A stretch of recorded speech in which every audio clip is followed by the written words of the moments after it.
Hey everyone, this is a Nerd Boys comic blog. I'm Marco. I'm Charles. And today we're doing our little new segment called After the Hype. After the Hype. It's a thing where we talk about a show or a movie or a comic after the initial hype is over, but it looks like Black Panther's hype will never die. Wakanda forever! And just in case you're wondering, yes, I did cross my arms. Yeah, that's how we're greeting each other from now on. Yes, Wakanda forever. Yeah. Oh my god.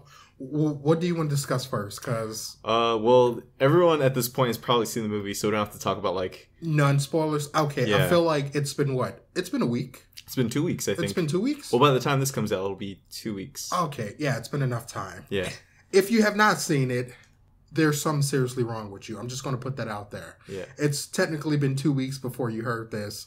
You should know it's probably one of the best MCU movies. I'm not saying that because I'm black and it's Black Panther. I would say one of the, to me, the best movie in the MCU or trilogy of movies was Captain America. He has cause behind what he's doing. I understand his pain, I understand what he's going through. He trying to get his friend Bucky back. If you can't relate to that, I don't know what to. I mean, you can't really relate to that. He's Captain America. You can't. But you can relate to the friendship. Yes.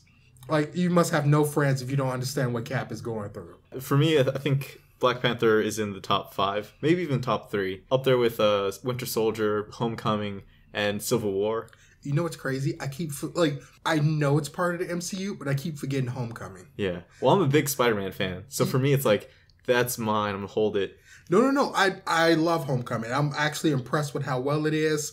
To be honest, every time I think about it, that it is part of the MCU, first thing I say is Vulture, to me, probably the best villain up until Killmonger. Yeah. Because he actually, most of the villains, it's I want to destroy the world, or I want to own the world. And it's just okay, we heard this being hashed from everyone. And most villains are usually just a carbon copy of the hero. Yeah, you either have a Yellow Jacket, Ironmonger, freaking Caecilius, even though he's... Whiplash. Whiplash. And that just shouldn't even played out that way. But most of the time, it's usually a carbon copy. And you can even say that for Black Panther. But at the same time, I will agree with you, but I will disagree with you because Killmonger, yes, they never did come out and call him the Golden Jaguar. But a part of me, actually, I want to say he was a better Black Panther than Black Panther. Yeah, I guess. I like the whole what is it? Kind of the isolationist, and then the Killmonger wanted to be the new colonizer. Yes. Yeah. I mean, you can only, as being a black man in America, it's you can relate to him, but at the same time, it's we cannot go about it that way. Yeah. You have to find the middle ground. You have to find that point that T'Challa comes to at the end of the movie where he's we're not going to conquer the world. We're not going to stay away from the world. We're going to help the world. Yes. And that's the message which I think a lot of people need to, I hope a lot of people could understand. Yeah. See, I'm sounding Killmonger. I need to put this on you. You're going to either understand this or you're against me. And it's not like that. I wish people would have a more open mind about the situations that take place in the world. And that's what T'Challa is he slowly come to realize, where you think of someone like Killmonger where he knows he's from Wakanda. Some black people who, they know they're from Africa, but they don't have anything to really connect them to that. And for, Killmonger, he was from Wakanda and he was snatched. Well, somewhat snatched. Okay, his dad was murdered and he was left to sadly die, as I'm going to say it. That's a really bad situation. And his father taken away from him, he has no one else. So he has to fend for himself. And you can't get mad at what he does, because it's what would you do in this situation? Yeah, I was a kid who was pushed at a very young age to kind of live on his own. And I know a lot of people from other countries, international critics were well, Killmonger's motivation isn't well described in the movie or well explained. But then for Americans, we have a lot of context for black people yes. in Oakland in the 90s. Yes. So we kind of fill in the blanks with our head, with our American knowledge. And I feel of course, for foreign countries, sadly, racism is not as a big problem there as it is here in America, where when it happens in other countries, they like, and most people, they're like, hey, you got to squash that. We're not accepting that. But here in America, it's just like, oh, I'm just turning a blind eye. So if I don't believe it exists, it doesn't exist at all. Yeah, pretty much. And Killmonger, growing up, not only being alone as being a young kid, being a young black kid where I would say if you were a non-young black kid, there would be something out there to help you. You have communities to go to, you know, someone would try to, you know, take care of you. But being in Oakland in the 90s, I mean, shit, being anywhere in the 90s, like, nothing good was going to come from that. So he had to do what he had to do. Am I upset with, like, how he turned, like, I would say bad? Yes. I wish there was a better way that he could resolve that situation, but you can only be given the cards that are dealt to you. Yeah. I think Michael B. Jordan really brings out a lot of that pent-up aggression that Killmonger has towards his cousin, T'Challa. Hey, auntie. So many people lost it in the theater when that happened. Oh, God, that was hilarious. You know why? Because I hate to keep going back to, like, it being a race thing, but it's like, when I watch a movie, it's like, okay, I watch a movie for what it is. Like, when you watch, like, any other MCU movie, it's literally like, oh, okay, superhero, he's doing superhero things. You see, like, the relationship that he has with, like, other characters. It's like, okay, this, you know, it's pretty normal, pretty common. For black people, like, our relationships with, like, each other, like, not only with, like, other races, but, like, with our own race, it's almost like a culture thing. That's why, like, when people are like, oh, you quote unquote talk white. It's like I have to somewhat subject myself to that way so I can communicate without seeming like kind of ghetto. But people flipped out because of the hey auntie. Because I mean, literally, it was like you popped up at a barbecue and it was like, hey auntie. That's just how that goes. It's relatable. Yeah, it's like I felt like as if I was just sitting in the room and it was just like one of those moments where it's like, man, that's my cousin right there. But like, hey, yo, Killmonger. It's relatable, but at the same time, it's a circumstance that no one would ever go through. No one's going to overthrow a country and just be like very casual about it. And that's another thing too. He just popped in there like it was nothing. Yeah, it's like a Vegeta thing to do. Yes. Which is funny because Vegeta's like one of the inspirations behind Killmonger. I mean, I'm not trying to be a jerk or anything, but did you look at his outfit? Yeah. It looked like Saiyan battle armor. I didn't want to put that out there. It's very out there. And just in case you guys and girls didn't know, Michael B. Jordan is a fan of anime. Yeah. A big otaku. He want to go to Japan. Yeah. He also has body pillows at night. Exactly. Yeah. If you work hard enough, you can be that body pillow for him. Who am I kidding? No, you can't. Okay. But not just Michael B. Jordan. There's a lot of great actors in this movie. You have Chadwick Boseman. Oh, yes. Angela Bassett. Forrest Whitaker. Oh my God. And even the white people are good. Martin Freeman. The two token white guys. Yeah. Andy Serkis. And then the third token white guy who's not in a token movie or Tolkien movie, but is an Avenger kind of, Bucky. Yeah. I mean, he's in credit scene, but I still will give him credit. And I mean, all the actors and actresses that played in this movie, they played such phenomenal roles that you can, like, when you think about them, you can't forget about them. There's not one. It's to the point where you can't even be like, oh, this is the main character and these are the side characters. It felt like everyone was a main character. It's an ensemble cast of like really talented actors. Even M'Baku, who has like two scenes in the movie. He's like one of the most memorable characters just because that actor really brought that animal magnetism. Like, there's memes just about how big and magnetic that guy is. It's hilarious how he was like, I'll feed you to my children. I'm kidding. We're vegetarians. I'm like, wow, okay. Like, I seriously felt fear for Ross during that moment. But, like, every character was stand out. Like, they stood out, and that's the one thing I can't say I enjoyed about this movie. No one felt like an outcast. No one was like forgettable. Like even the guy from Get Out, who was like kind of a turncoat. Yes, I feel like he's always in like every bad situation. I feel like he's so gullible. Yes. I hate to say it. He trusts people too much. He's a little bit too trusting, especially in this movie. Yes. But I could kind of see like where he's coming from though, because T'Challa did let him down really badly. Yeah. But at the same time, it's like, calm down. Like, but also he's kind of like Killmonger because his parents were killed off. Yes. And now he wants revenge, and like revenge has kind of blinded him. And I feel like, just like Killmonger, revenge did blind him, but at the same time, you look at T'Challa, who towards the end of Civil War, he learned like revenge is not the way. Yeah. It's not. Like, you will get the means by, sometimes, I hate to say it, but being peaceful and you're resolving the issue without there being death. Sometimes that's how you can resolve some issues, just by talking about it and be like, hey, you're going to get punished. But yeah, that didn't work for Killmonger. No. Sadly, we got a dead Killmonger at the end of it. Marvel has killed off 2 villains in this movie. Yes. They doubled down on their villain killing. Yes, I was really hurt by that. Like, both villains that die in this movie, I feel like as if they died too soon. Yeah. Ulysses, I thought maybe he could get his full comic book accurate costume where he's like red and has like a robot arm that doesn't look like a weird prosthetic arm. And then Killmonger, I thought, would come back even stronger in the next movie. Yes. But I have to say, like, Ulysses, like, I'm just calling him Claw Man. Like, he was enjoyable more than I thought he would. Like, the snippet of him that we got in Age of Ultron, it was like, okay, I'm kind of digging this guy. I know we're going to see him again.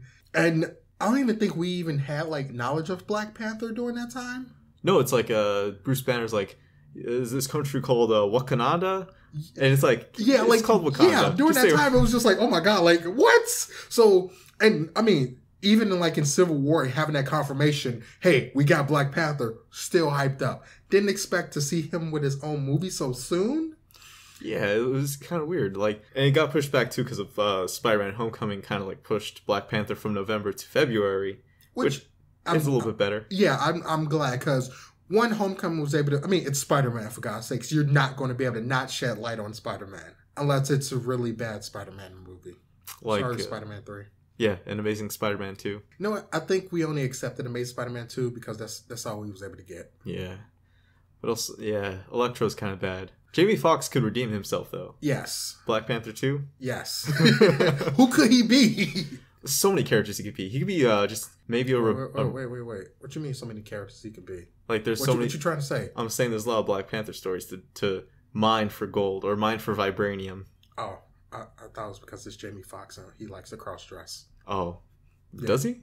Actually, he does. There is a few movies where... I mean, even in In Living Color. I mean, as we were walking out of Black Panther, I was thinking, what is Hollywood going to take away from this? What is DC going to take away from this? What is Sony and Fox, what are they going to think of when they do superhero movies? And now that Joss Whedon got fired from... Black Cats! They're going to take away either black actors or black directors make good movies. Oh, well, I mean, I hope they don't just pick up the first black director. Be like, oh, come on, let's do this. Like, when you look at the history of Ryan Coogler, like... He's got a great track record. I mean, it's to the point where it's like... I feel like he's going to be up there with Jordan Peele. Yeah. Get Out. Yeah. Like, I mean, Jordan Peele, this was like his first movie. I mean, well, I believe it was his first director. Yeah, it was his first. Directorial movie where the budget that it was given was so small. Even, who was it?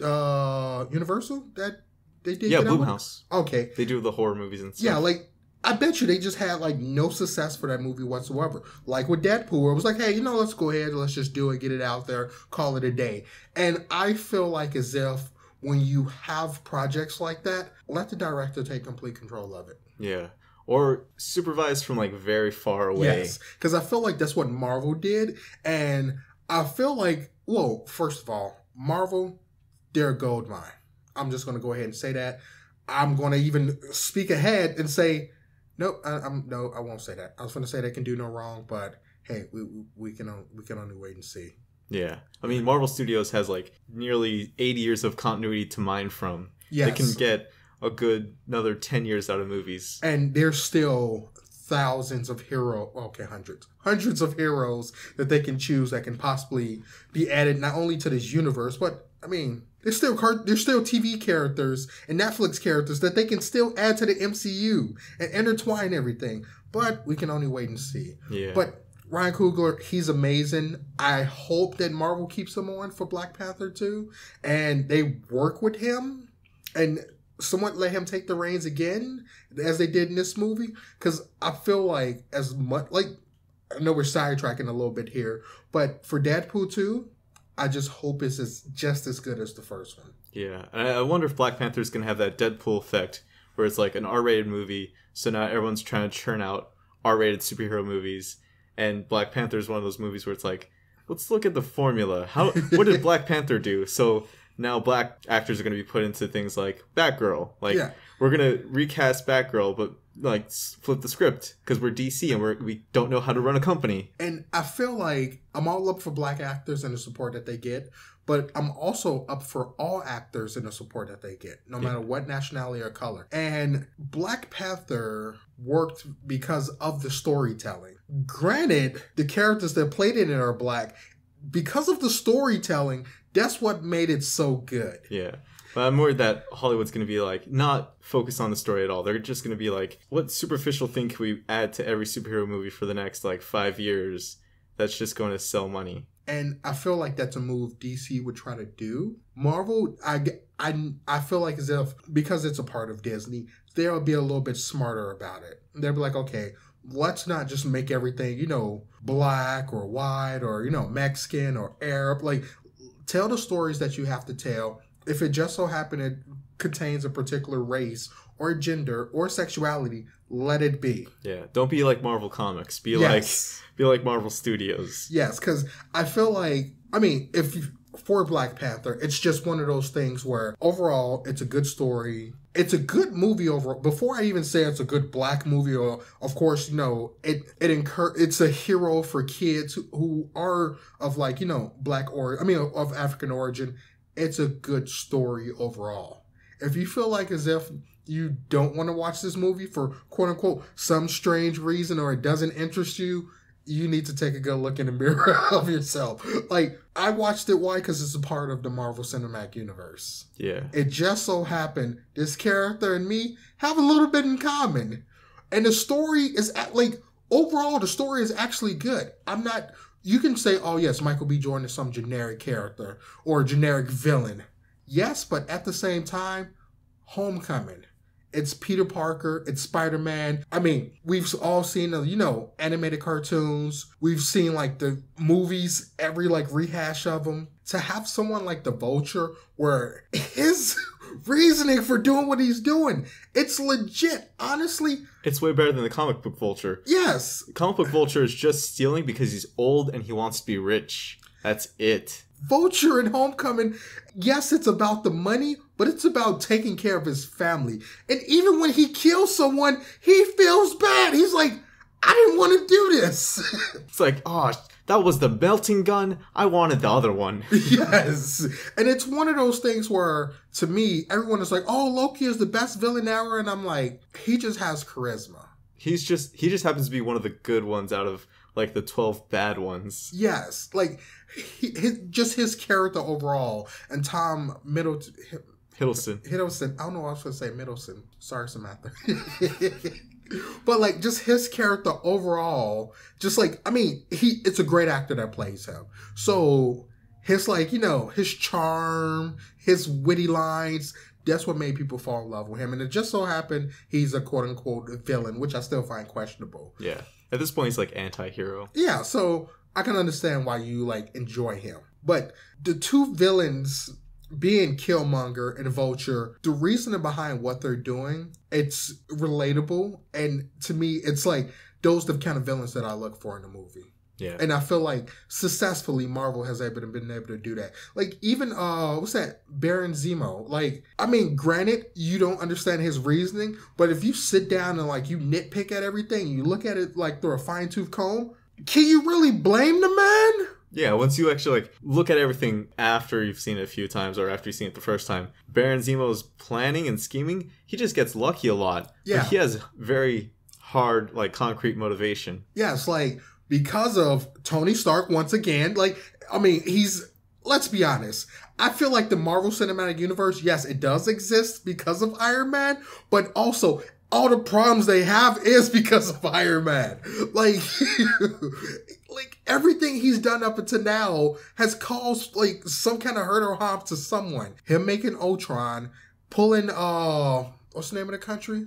Sokovia. Yeah, pulling Sokovia out of the ground, killing people. And it just so happened one of those people one of the families that he killed, he done pissed off the wrong dude. And You can say, oh, the way he went about it was wrong. No, granted, we consider it lucky, but it's somewhat of a genius plan that he did. And after seeing everything, can you get mad at him? Yeah.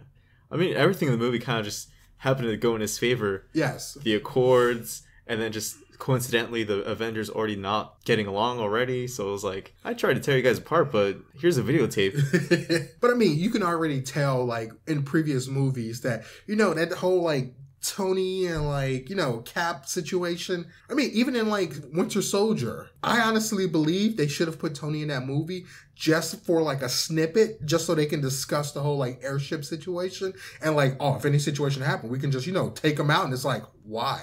Like, you're not even giving people a choice. And that's one of the reasons why I love Cap. He is one of those heroes. He's about doing the right thing, no matter how bad the situation gets. Doing the right thing. And that's one of the problems in our world right now. No, I just hope he doesn't die in Infinity War. I hope not either. Yeah. Actually, at first, like, in June, when the first trailer for Black Panther dropped, I remember a lot of people being like, yeah, I'll skip it, wait for Infinity War. And then now, after everything's been coming out, it's like, I feel bad for Thor Ragnarok. Yes. For having to come out before Black Panther. God. You know what? That's one of the things I was actually wondering myself, because, like, I skipped Thor Ragnarok. I do feel bad about it, because in that place, I decided to watch Justice League. Much sadder movie. I still had fun. I have no linear, but, Charles is all in, partially. Just my toe. But it's one of those movies where, after hearing everything and hearing the outcome of, like, Thor losing the eye, I never in a million years would I would have thought, like, Marvel would have done something like that. Yeah, so soon. Yes. But I guess, like, they're not holding back any punches. Yeah. I mean, Avengers Infinity War is probably going to be, like, the big moment, everything. Slaughterhouse. Yeah. You thought The Last Jedi was pissing you off? Wait till you see Infinity War. Anything else on Black Panther? No, that's it. I mean, overall, it was a great movie. All of the hype that it got, it deserved it. All of the hate that it got, it deserves it. Why? Because when it's something this great, there is some haters out there that want to give their opinion. Like, you can hate all you want, but I put it like this. Money talks. That's one of the mottos that I've grown with and used. Money talks. If you want to say, oh, you don't understand why people love Black Panther, you don't understand the hype or anything, tell the box office that. Yeah, I mean, it crushed Justice League in 4 days. First of all, crush is like, the word is not powerful enough. Like, the lifetime sales of Justice League was obliterated in 4 days. Yes, the domestic gross of Justice League for like 3 months crushed or obliterated. Yes. By Black Panther in 4 days. It was the highest pre-sale ticket movie of all time so far. And it's one of those things where you cannot say, oh, it didn't deserve it. Like, it's not like as if when you sit down and you watch it, I mean, as we said, it's one of, like, either the top 5 or top 3 best MCU movies. Yeah.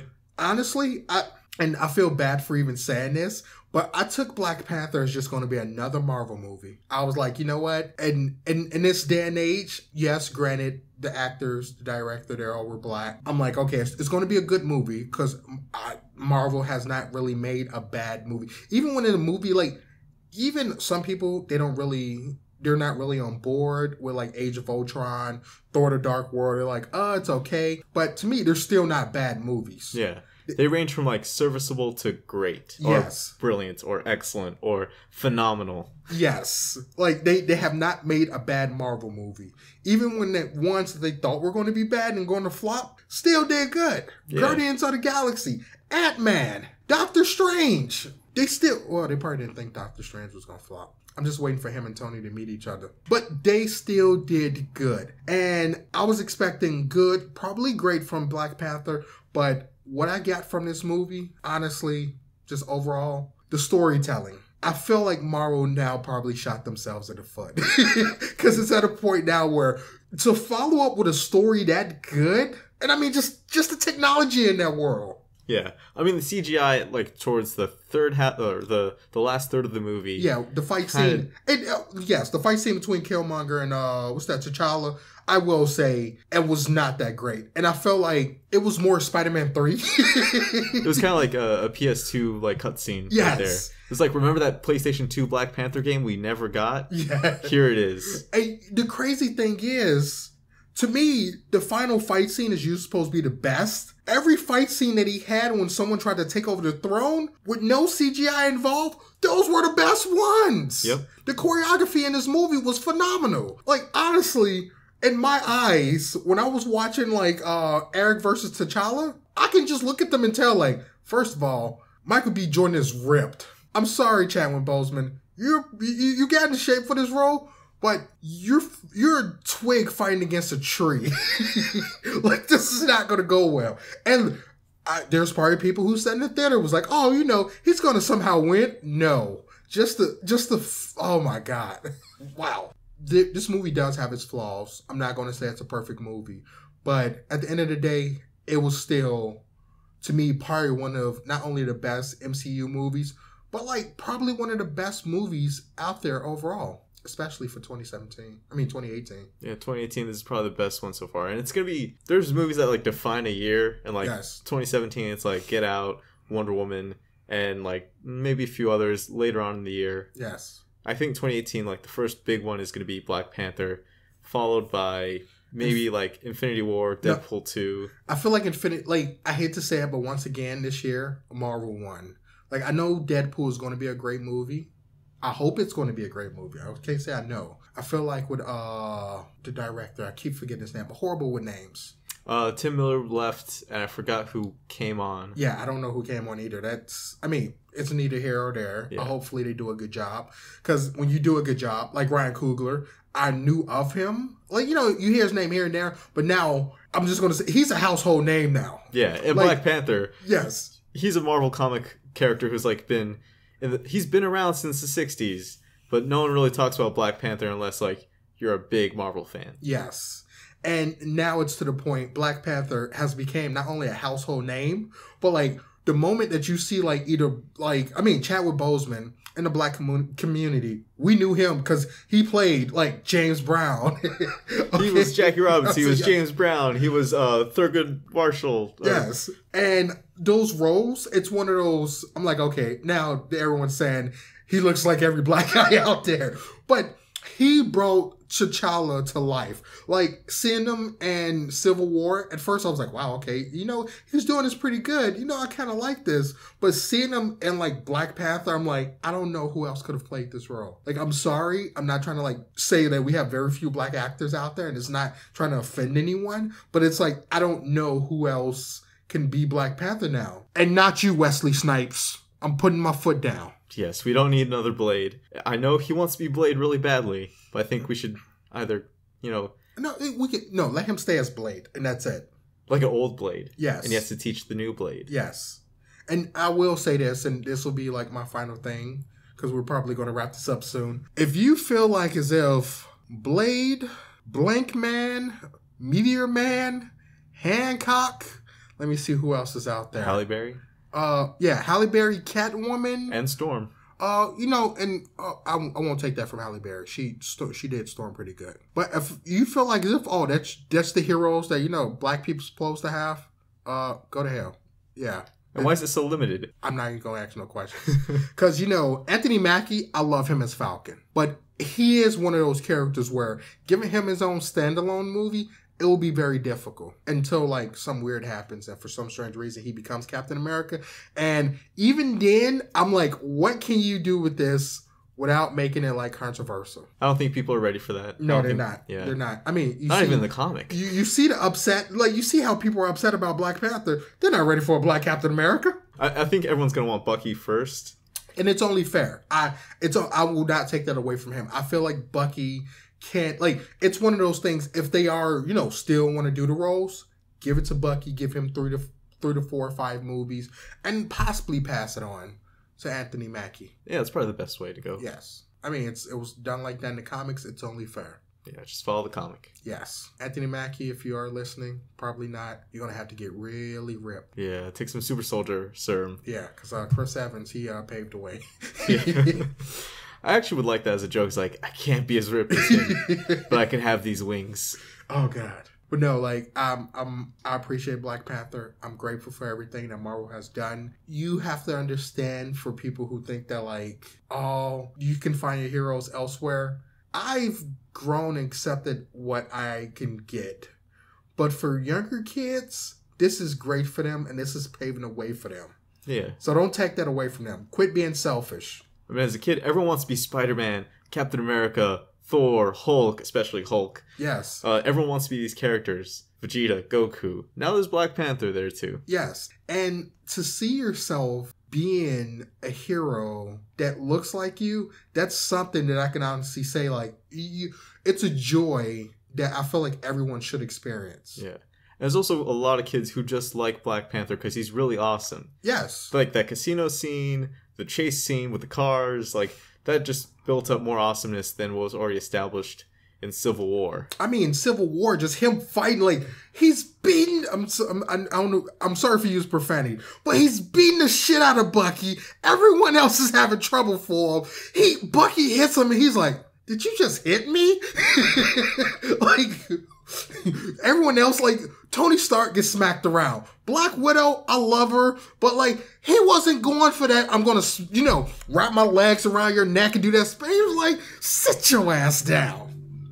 But T'Challa, he was like, boy, you don't know where I'm from. I'm from the hood. From Wakanda. What kind of punch was that? So, people have their Captain Americas. They have their Iron Mans. They have their Hulks. Let us have our Black Panther. And eventually, me and my people, us Mexicans, will have Jaime Reyes. Yes. One day. I hope so. If DC doesn't ruin that. And Sam Alexander, which I honestly believe, I feel like the MCU, they're not doing a good enough justice for Nova Corps. Yeah, or space in general. It's mostly just Guardians. Yeah. And Thor Ragnarok. Yeah. That just look more like, magic than anything. Well, there's a lot of space stuff in there too. Okay, I didn't see the movie, so I can't really talk. Oh yeah, that's right. we should watch it. We should do a commentary or something. Yeah. We said that for like a year, but we should probably do that. But I think it's going to be it for our Black Panther After the Hype spoiler discussion. Wakanda forever! Wakanda to you, my brother. You know what? I'm glad the movie, it had that, what are those meme? Oh my god. And I'm glad it didn't have time to, like, throw in a Ugandan Knuckles yes. meme. Well, I mean, technically this movie takes place in 2016, so it's only fair to have, actually, it's really confusing as to, like, when it takes place, because, like, the Avengers happened, like, 8 years ago, and then Homecoming takes place around the same time as this. Yeah, because, so it's like, supposedly, I mean, when did Civil War was 2016, right? We don't know anymore because it's some 8 years after the first Avengers movie. Oh, okay. So the Avengers was like 2012. Oh, okay. So now this is like 8 years after, so it's 2020. But I mean, is it really 2020? It's hard to tell. There's this really weird continuity thing where they reference Obama, even though in the movies, Obama wasn't president. We had that fake president guy. Yes. So it's like, what? I guess it's just one of those, hey, we're telling you a story, accept it for what it is. Unless we're like pushing time scales a little bit, so it's like, this happened in like 2007. You know what? I'm blaming Doctor Strange. Him and that goddamn stone. I'm just going to say there's no one talking to each other. It's a throwaway line that like, or Shuri when she was like in the States going to university, like that was a big meme. Yeah. For her, and then because she probably went to like university when she was 14. 12. Now she's like or 12. I like that she's kind of like the MCU Moon Girl. Yeah. That's pretty good. I really enjoy that. Yeah. But she probably went to like university when she was like 12. Now she's like what, 18. So like, yeah, she heard that meme a few years ago. Yeah. What I know. And Ugandan Knuckles was like way out of there. Yeah, I'm so glad I feel like that meme is so like cringy. It doesn't deserve to be like. It died really fast. I mean, the fact that it existed, it just comes to show you like, are we really that bored? Like, it's one of those memes where I couldn't get along with it. Like, I was fine with like, damn, Daniel, back at it again with the white Vans, but not that one. Yeah, I think there's a certain point where you just have to like grow beyond memes. Yes. At least the new ones. Yes. It's just, I don't know. But anyway, that's it for our Black Panther discussion. And all of us at Nerd Boys Comic Blog are going to say good day to you. Peace. Sayonara.